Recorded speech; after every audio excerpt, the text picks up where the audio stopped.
நம்ம CSK team இந்த time cup ஜெயிச்சே ஆகணும். நம்ம சிஎஸ்கே டீமுக்கு புதுசா ஒரு கோச்சை போட்டிருக்காங்க. அந்த கோச் அதிரடியான பேட்ஸ்மேனுங்க, பெஸ்ட் ஸ்பின் பவுலரு.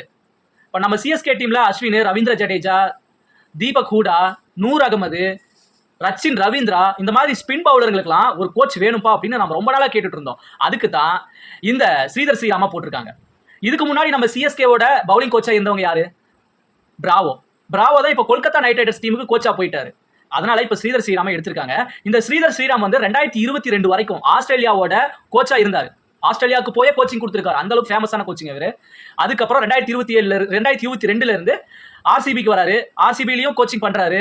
அதுக்கப்புறம் பங்களாதேஷ்ல இந்த ஆசிய கோப்பை, உலக கோப்பை அதுலாம் கோச்சா இருந்திருக்காரு, ஹெட் கோச்சா இருந்திருக்காரு.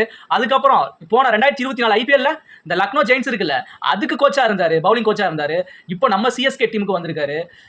ஆனா இந்த ஸ்ரீதர் ஸ்ரீராம் மட்டும் நம்ம சிஎஸ்கேக்கு வந்துட்டாருன்னா வேற லெவல்ல நம்ம மக்கள்லாம் சந்தோஷப்பட்டு இருந்தாங்க. அதே மாதிரி இவர் வந்துட்டாரு.